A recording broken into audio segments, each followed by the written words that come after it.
خان صاحب، وزیر اعظم شہباز شریف کا دو ٹوک واضح پیغام بھی سنا جو کہ افغانستان کے لیے پاکستان کے اندر ایسے دہشت گردوں کے لیے سہولت کار کا کردار ادا کرنے والے اور وہ لوگ جو اس معاملے کے اوپر سیاست کر رہے ہیں، سب کے لیے واضح پیغام ہے۔ یہ بریفنگ کے بعد ان کا پیغام آیا ہے۔ آپ کس نگاہ سے دیکھتے ہیں پرائم منسٹر کے اس بیان کو اور جو جس طریقے سے جس آج عزم کا اظہار کیا گیا ہے؟ دیکھیں، وزیر اعظم اور فیلڈ مارشل وہاں بنو پہنچے اور 12 جو پاک فوج کے شہداء ہیں ان کے جنازوں کو کندھا دیا۔ جب آپ شہداء کو فزیکلی اس میں شریک ہوتے ہیں، ان کی جو تقریبات ہیں، جو آخری ان کے رسومات ہیں، جنازے ہیں، تو آپ کے دل پر کیا بیتتی ہے۔ اس وقت وہاں اجلاس بھی ہوا، اس کے بعد یہ فیصلہ کر لیا گیا ہے کہ اب کسی صورت بھی ان سے نرم رویہ اختیار نہیں کیا جائے گا۔ اور دوسری طرف جو بھٹی صاحب لوگ ہیں جو انہیں فکری طور پر توانائی فراہم کرتے ہیں، جن کو وزیر اعظم نے سہولت کاروں کا لفظ استعمال کیا ہے ان کے لیے، وہ سمجھتے ہیں کہ ان کے ساتھ ابھی اس طرح نہیں ہونا چاہیے، ابھی ان کے پر اٹیک نہیں کرنا چاہیے، آپریشن نہیں کرنا چاہیے، گفت و شنید کرنی چاہیے۔ بھٹی صاحب مجھے یہ بتائیے کہ جب ایک طرف سے وہ دہشت گرد جو انڈیا کی پروکسی ہے وہ جوانوں کو نشانہ سیدھا بنا رہے ہوں، ان سے کیا گفتگو کرنی ہے آپ نے؟ گفتگو تو اس سے کرتے ہیں جو آپ سے بات چیت پر آمادہ ہو، جو آپ پر حملہ ہتھیار کرے، پھینکے بات چیت پر آمادہ ہو، معصوم شہریوں کو نشانہ نہ بنائے، سویلین سیکیورٹی فورسز کو نشانہ نہ بنائے۔ ان سے بات ہوتی ہے نا۔ اس کے لیے پہلے ایک سازگار ماحول بنایا جاتا ہے۔ جب آپ آئے روز حملے کریں گے تو اس کا جواب پاکستان، میری بات یاد رکھیں، جو پاکستان کے دشمن ہے، پاکستان بارہا وارن کر چکا ہے۔ ابھی حال ہی میں آپ نے دیکھا 10 مئی کو پاکستان ایک ایٹمی قوت ہے بھٹی صاحب، مار کا حق میں، جو اتنا بڑا ملک ہے انڈیا، جو 1 ارب 35 کروڑ کی آبادی کا ملک ہے، اس کو ناکو چنے چبوائے ہیں۔ یہ ہو سکتا ہے کہ اس میں تھوڑی سی تاخیر ہو جائے، بیچ میں ہمارے بھی کچھ سہولت کار ان کے ساتھ ملے ہوئے ہیں، لیکن آخری جو فتح ہوگی وہ حق اور سچ کی ہوگی۔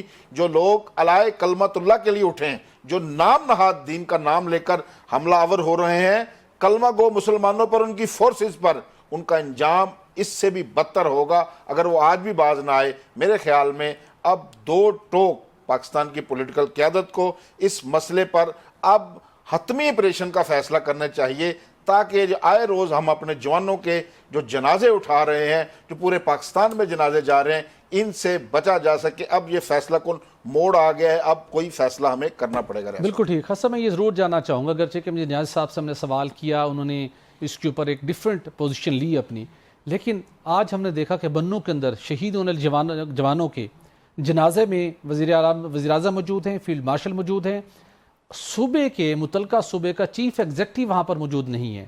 وہاں پر جس جماعت کی حکومت ہے پاکستان تحریک انصاف، اس کی قیادت میں سے کوئی وہاں پر موجود نہیں ہے۔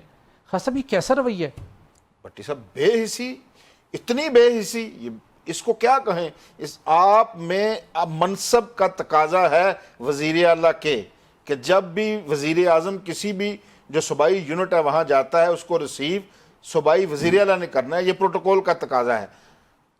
وہ وزیر اعظم یہاں سے، وہاں 12 جوانوں کے لاشیں پڑے ہیں شہداء کے، اور یہاں سے فیلڈ مارشل اور پاکستان کے وزیر اعظم وہاں گئے ہیں، تو وہاں کا جو چیف ایگزیکٹو ہے صوبے کا، وہ وہاں موجود نہیں ہے۔ چونکہ بانی پی ٹی آئی کی پالیسی کے مطابق وہ اس چیز کو نہیں دیکھتے، وہ اس اپروچ کے سے متفق نہیں ہے۔ میں بارہا بھٹی صاحب یہ بات کہہ چکا ہوں، سیاست اور ریاست کو علیحدہ نظر سے دیکھیے۔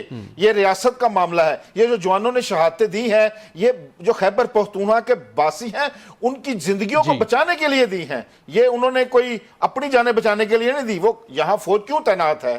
یہ نوجوان جو اس دن میجر جو شہید ہوئے ہیں ہمارے عدنان اسلم، وہ کہاں بنو اپنی چھٹی پہ آ رہے تھے، اپنی بچی 6 ماہ کی، انہوں نے ان کا چہرہ نہیں دیکھا، ان کو دیکھنے کے لیے آ رہے تھے، تو وہ اچانک ان کو کہا گیا کہ ادھر دہشت گرد آ گئے ہیں۔ وہ کن لوگوں کے جان و مال، وہ خیبر پختونخوا کے لوگوں کے جان و مال کے تحفظ کے لیے اپنی جانیں قربان کر رہے ہیں۔ اور وہاں کا جو وزیر اعلیٰ ہے، اس کو اتنی شرم نہیں آئی کہ اسلام آباد سے لوگ اٹھ کر ان کا جنازہ پڑھنے آ گئے ہیں، تو وہ وہاں شریک نہیں۔ اگر تم نہیں جا سکتے بھائی، کوئی وزیر بھیج دو۔ پی ٹی آئی کا ایک بندہ بھی اس جنازے میں شریک نہیں ہوا، تو مجھے یہ بتائیے، آپ یہ ملک دشمنی پر مبور نہ کریں نے؟ کہ آپ اس کا مطلب ہے آپ ڈائریکشن دے رہے ہیں خیبر پختونخوا کے لوگوں کو کہ ہم ان لوگوں کے ساتھ ہیں جنہوں نے ان کو شہید کیا ہے؟ یار خدا کا خوف کریں، آپ کا مذمتی بیان تک نہیں آتا، کیا ہو گیا آپ کو؟ آپ سیاست کر رہے ہیں اس ملک کے ساتھ۔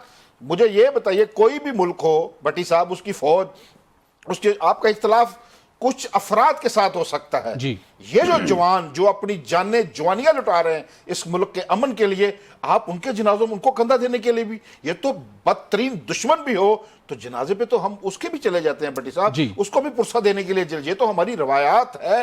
یہ تو پاک فوج کے جوان، اور جن کی ڈیوٹی کیا تھی؟ جن کی ڈیوٹی یہ ہے کہ عام آدمی کی زندگی کا تحفظ کرنا ہے، اس کے لیے اس نے اپنی جان قربان کی ہے، اور وہاں جنازے پڑھے ہیں۔ آپ کو یہ نہیں پتا چلا؟ اسلام آباد خبر ہو گئی ہے، پختونخوا میں پشاور میں بیٹھے وزیر اعلیٰ کو خبر نہیں ہوئی۔ بے حسی، انتہا کی بے حسی ہے۔ اس پر پی ٹی آئی کے لوگوں کو اپنے گریبان میں جھانک کر دیکھنا چاہیے، یہ آنے والے دنوں میں یہ ساری چیزیں ان کے گلے بڑھیں گی۔ بالکل درست کہا خان صاحب آپ نے، سیاست اور ریاست کو الگ رکھنا چاہیے، تمام اختلاف اپنی جگہ کے اوپر، لیکن جو جوان اپنے وطن عزیز کے دفاع کے لیے اپنی جانوں کو نذرانہ پیش کر رہے ہیں، ان شہداء کے جنازے میں شرکت نہ کرنے کے اوپر کوئی منطق، کوئی دلیل، کوئی جواز آپ پیش نہیں کر سکتے۔ چیئرمین پی ٹی آئی، بانی پی ٹی آئی اور ان کی دیگر قیادت کو اس پر ضرور ٹھنڈے دل سے غور کرنا چاہیے۔